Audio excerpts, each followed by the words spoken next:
수강생 여러분, 안녕하세요. 지난 시간에 다양한 망자 천도굿이 있다는 것을 살펴보았습니다. 그 중에서 이번 시간은 전라도 지역에서 이루어지는 씻김굿에 대해 살펴보도록 하겠습니다. 영상에서 다룰 것은 국가무형문화재로 지정된 진도 씻김굿입니다. 진도에서도 씻김굿은 매우 다양한 상황에서 활용됩니다. 돌아가신 분의 초상집에서도 이루어지고 선산을 이장할 때에도 씻김굿을 하며 물에 빠져 죽은 사람에게는 넋 건지기 씻김굿을 하는 등 다양한 방식의 씻김굿이 있습니다. 또한 절차 역시 매우 다양하게 이루어지고 의례 또한 옛날에는 밤새 이루어질 정도로 긴 의례였습니다. 이번 시간은 이 전체 의례 중에서도 씻김굿의 핵심 절차인 고풀이, 영돈마리 및 이슬털기, 길닦음의 세 절차를 살펴보도록 하겠습니다. 씻김굿은 고풀이를 통해 매듭을 하나하나 풀어가면서 망자에게 맺힌 한을 풀어주고 이슬털기를 통해 망자를 씻어서 망자를 깨끗하게 해준 뒤에 길닦음을 통해 모든 것을 씻어낸 망자를 저승으로 인도하게 됩니다. 이 영상은 1987년 국립무형유산원에서 촬영한 것으로 지금은 돌아가신 주요 전수자들의 모습이 담겨 있습니다. 고풀이는 망자가 이승에 남기고 있던 한을 하나하나 풀어주는 과정을 보여줍니다.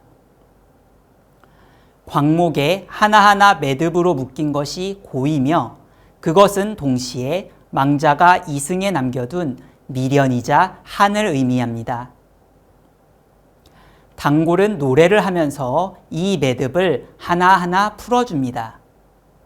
이 과정을 통해 망자에게 맺혔던 한이 풀리고 이승에 얽힌 것들이 하나하나 풀어져가는 과정을 단골의 연행을 통해서 보여줍니다.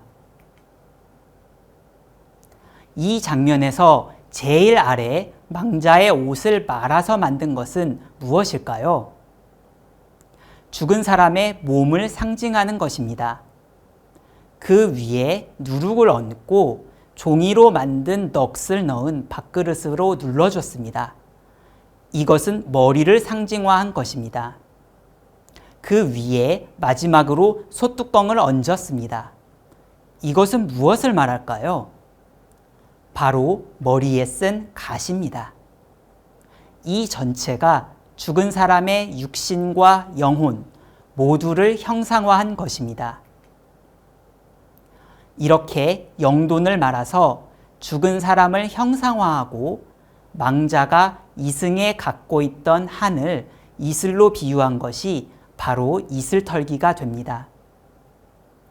단골은 작은 빗자루를 들고 망자의 몸이라고 할 수 있는 영돈을 솔잎이나 빗자루를 들어서 쑥물로 한 번, 향물로 한 번, 맑은 물로 한 번, 총 3번을 씻어줍니다. 이 절차는 망자의 상징물을 직접 씻어주는 과정을 연행을 통해 보여주는데 이 의례가 씻김굿이라고 불리게 되는 가장 핵심적인 절차라고 할 수 있습니다. 씻김굿에서 또 하나 중요한 것은 바로 길닦음입니다. 앞서 고풀이에서 한을 풀었고 영돈마리와 이슬털이를 통해서 이승에 가진 한을 씻어내서 이제는 이승에 대한 모든 한을 풀고 깨끗해진 망자가 저승으로 건너가는 과정을 형상화한 것입니다. 기다란 질배는 망자가 저승으로 흘러가게 되는 강의 역할을 맡게 되고 그 위를 떠가는 망자가 실린 배, 망자 자체를 형상화한 넋을 넣은 노쇠주발 위를 꾸민 것으로 반야용선이라고 합니다. 이 배는 여러 부분에서 상여와 유사합니다. 이처럼 망자가 이승에서 저승으로 건너가는 모습을 형상화한 것이 바로 길닦음입니다. 이때 마지막 가는 길을 잘 가시라고 유족이나 상갓집 손님들은 질배 위에 돈을 얹어주곤 합니다. 어떠신가요? 죽은 사람이 이승에 남겼을 수도 있는 한과 아쉬움을 한편에서는 묶인 매듭을 풀면서 없애주고, 그럼에도 남은 한은 쑥물과 향물로 깨끗하게 씻어내 저승으로 보내주는 것이 씻김굿의 연행에서 가장 중요한 부분이라고 할 수 있습니다. 앞서 배운 유교의 의례와 함께 이루어지는 씻김굿은 망자에게 남아있는 아쉬움을 씻어내는 퍼포먼스를 통해서 유족과 지인들에게 슬픔을 닦아주고 죽음을 받아들이도록 하는 점을 다시 한번 있겠습니다.